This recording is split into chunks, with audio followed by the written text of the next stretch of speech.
पिता हमारे जीवन। अच्छे से बजा दो, मन कर रहा है ना। कई रो रही हैं, कई की आंखें भर रही हैं। जिनके पिता नहीं है ध्यान रखना, ससुराल नहीं पीहर सूना सूना हो जाया करता है। आपसे निवेदन है, जीवन को समझो, अपने पिता पर उतना तो विश्वास करो। यहां पर चिकित्सालय के अधीक्षक महोदय बैठे हैं, अपने पिता पर इतना तो विश्वास करो जितना कड़वी दवाओं पर विश्वास करते हो। कड़वी दवाएं खा लेते हो कि बीमारी दूर हो जाएगी, पिता की बातें भी कड़वी दवाई हुआ करती हैं, ध्यान रखना। उनको जो खा लेता है वो निरोग हो जाया करता है। मैं अपनी बताऊं, मैंने तो पिता बचपन से देखे ही नहीं। मेरे बचपन में पिता स्वर्ग लोक को चले गए, मैंने पिता नहीं जाना पिता क्या होता है। मेरे भाइयों ने पिता बन करके मेरा लालन पालन किया है, ध्यान रखना है। एक बात लेकिन महसूस करना, पिता होना अलग है और पिता के समान होना अलग बात हुआ करती है।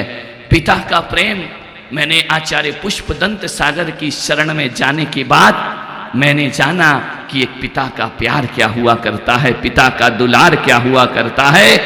जब से उनकी शरण पकड़ी इन 30 सालों में, मैंने आज तक अपने गुरुदेव को कभी डांटने का अवसर प्रदान नहीं किया।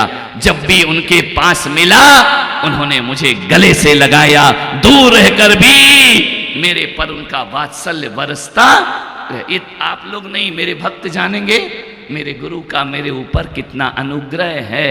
गुरुओं के कृपा पात्र बनना सबसे बड़ी जीवन की दौलत हुआ करती है। मान्यवर, आपसे निवेदन है,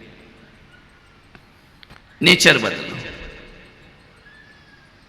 जीवन बदलो, स्वभाव बदलो। दोस्त बदलने से कुछ नहीं होगा, परिवार बदलने से कुछ नहीं होगा। तलाक दे देते हो, परिवार बदल लेंगे। गलत स्वभाव जहां जाएगा वहां दुखी रहेगा, ध्यान रखना।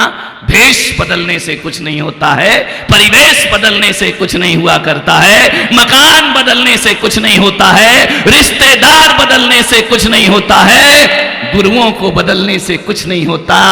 भगवान भी बदल लो तो कुछ नहीं होगा। जीवन में जब भी क्रांति घटेगी अपने आप को बदलो, जीवन अपने आप बदलना पड़ा। खुद को बदलो। कौन बदलेगा खुद को? कौन बदलेगा?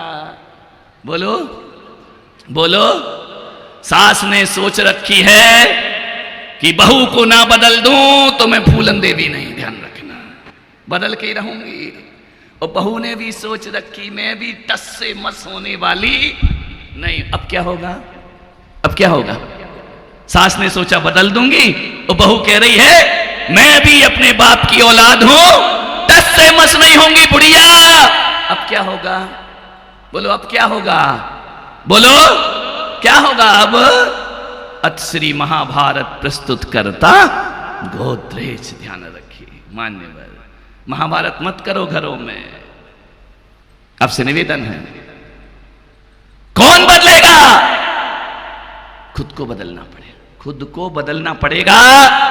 और तुमको खुद को बदलने का अधिकार है, दूसरों को बदलने का तुम्हारे लिए कोई अधिकार नहीं। खुद बदलो, हम बदलेंगे, युग बदलेगा, हम बदलेंगे, घर बदलेगा, हम बदलेंगे, सुख बदलेगा, हम बदलेंगे, जग बदलेगा। अपने में परिवर्तन लाओ। भगवान महावीर कहते हैं कि दूसरों को बदलने की चिंता मत कर यार, तेरा मन ही जगत है, पहले उसे सुधार, ध्यान रखना।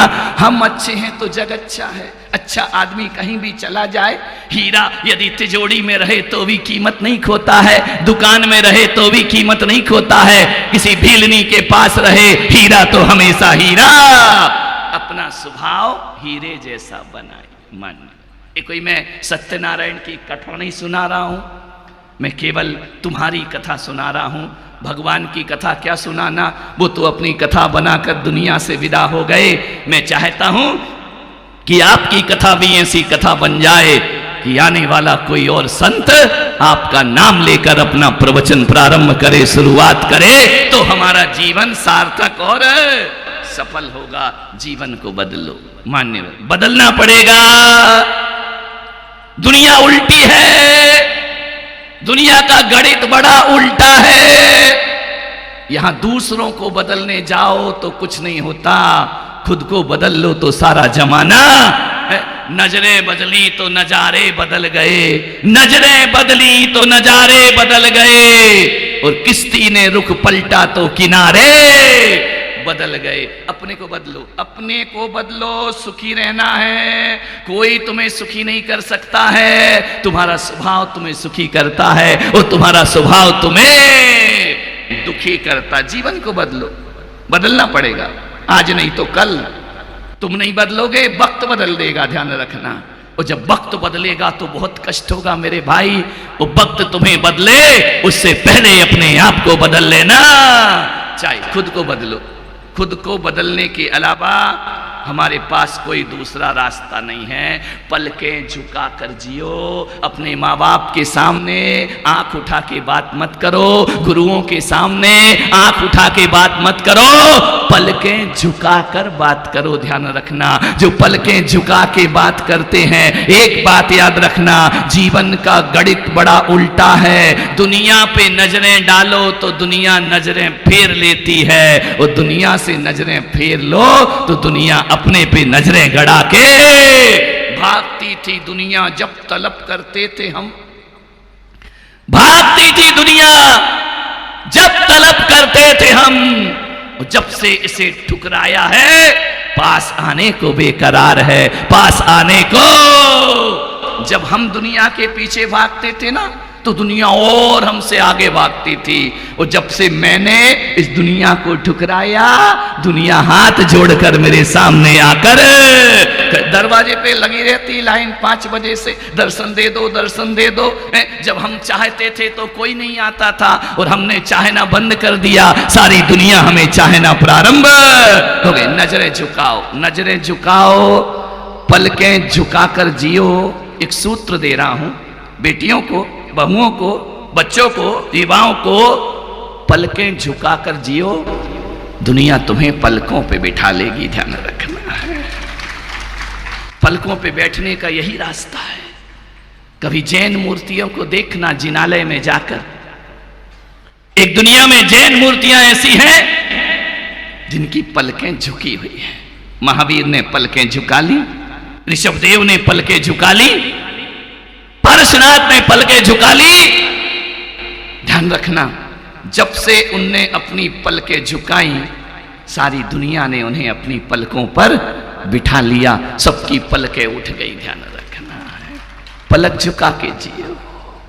मान्य निहारेगी दुनिया तुमको।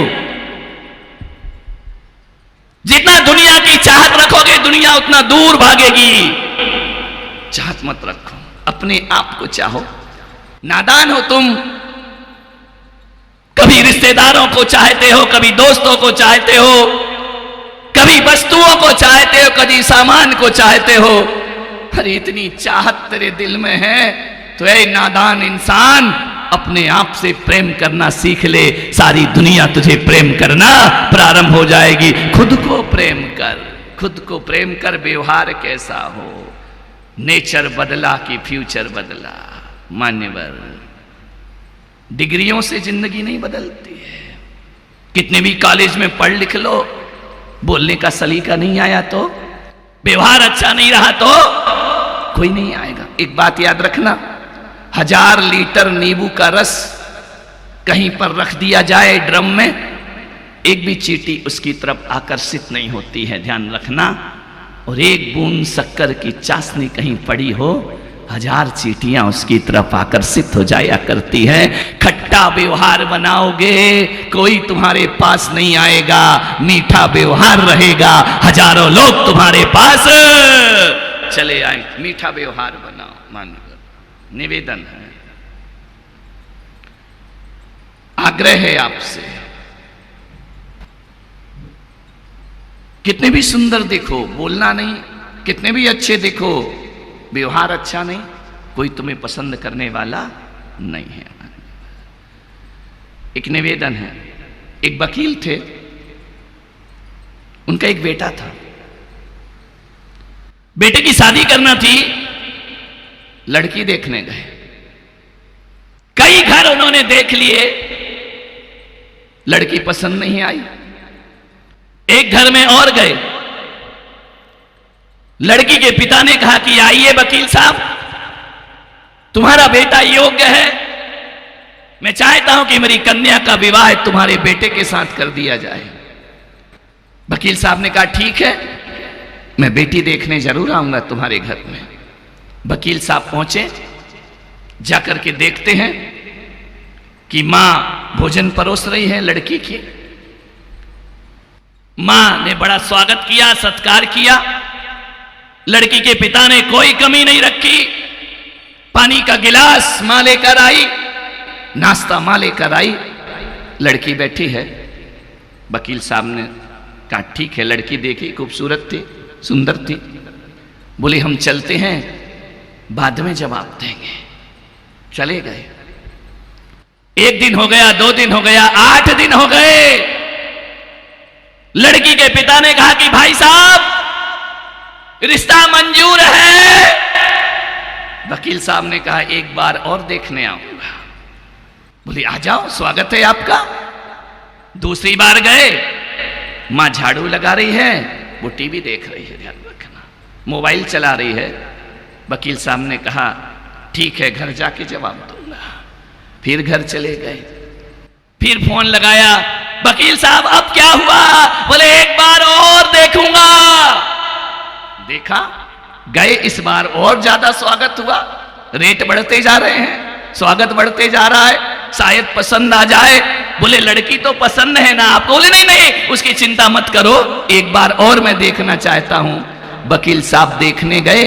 इस बार मां तो सब काम टेबल लेबल सब साफ करके रखा है, लड़की बैठ के नेल पेंट लगा रही है लंबे लंबे नाखूनों में। चले गए, वकील साहब से पूछा वकील साहब कितनी बार लड़की देखोगे? वकील साहब ने कहा हमने लड़की देख ली। बोले मतलब क्या है? तो रिश्ता पक्का समझें, आप पैसे की चिंता मत करें, दहेज की चिंता मत करें, सेठ की लड़की है, कोई कमी नहीं है, इज्जत बहुत मिलेगी, कोई कमी नहीं है। वकील साहब ने कहा मैं आज तुमको जवाब देकर जरूर जाऊंगा। बोले क्या जवाब? बोले कि सेठ जी मुझे घर संवारने वाली लड़की चाहिए, घर का गुलदस्ता मुझे नहीं चाहिए। ध्यान रखना, घर को सजाने वाली नहीं, घर को, अरे जो अपनी मां का हाथ नहीं बटा रही है वो मेरे बच्चे की मां का क्या हाथ बटाएगी? ध्यान रखना, हम तुम्हारी बेटी से शादी, जिस घर में नौकर चाकर काम करते हो, जिस घर में मां काम करती हो, बेटी सोफे पर बैठी रहती हो,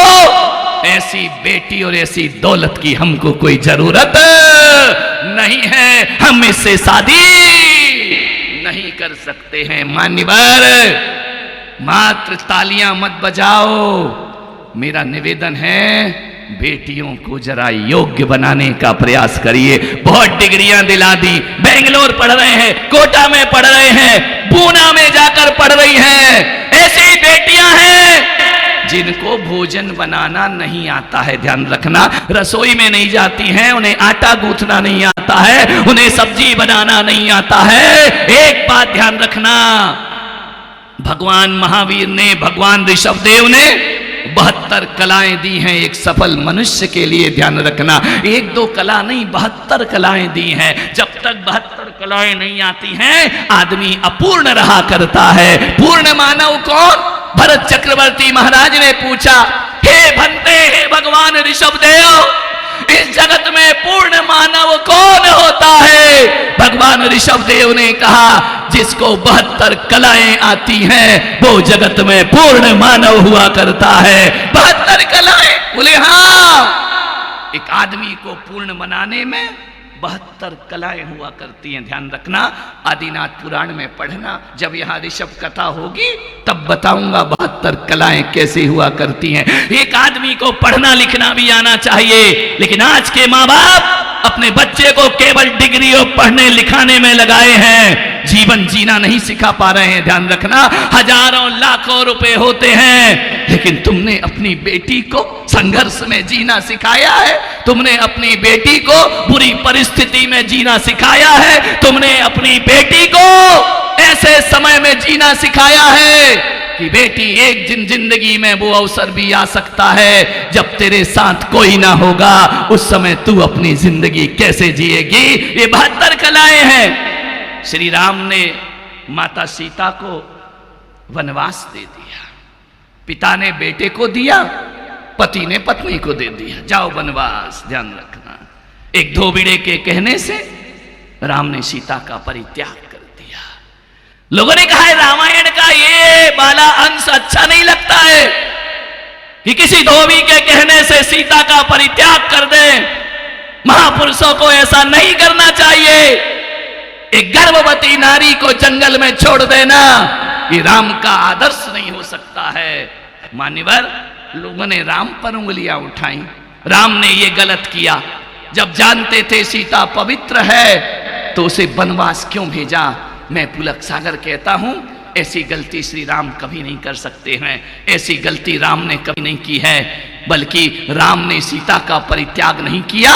सीता ने ही कहा कि जब लोग मेरे बारे में ऐसा कह रहे हैं तो हे प्रभु राम, मुझे राज से निकाल कर वनवास प्रदान कर दिया जाए। ध्यान रखना, धर्म की सीता ने वनवास मांगा, राम ने वनवास नहीं दिया। ध्यान रखना, जब सीता चली गई वन में, एक पत्र लिखकर गई अपने पिता को। समझना रामायण का ये अंश, पिता को पत्र लिखा कि पूज्य पिताजी, मुझे वनवास मिला है, मैं गर्भवती हूं, मैं वाल्मीकि के आश्रम में हूं। पिताजी, आपसे मेरा निवेदन है कि मेरे जाने के बाद, वन में रहने के बाद, श्री राम के प्रति अपने मन में क्षोभ पैदा मत करना। क्या नारी रही, ध्यान रखना। आज की होती तो बोलो क्या करती, ईमानदारी से।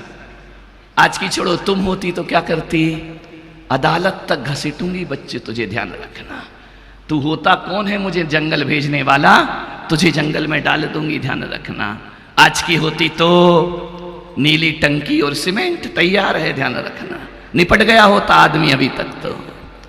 सीता ने कहा, पिताजी, राम के प्रति अपने मन में क्षोभ पैदा नहीं करना।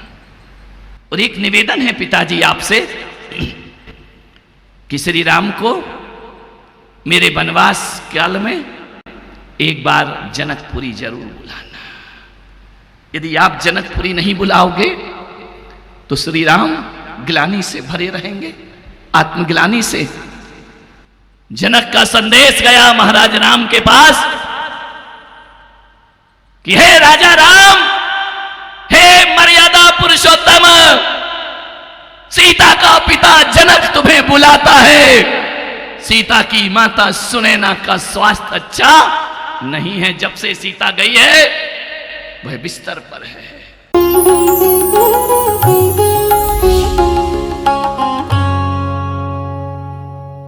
सच्चा ज्ञान वह है जो आत्मा की पहचान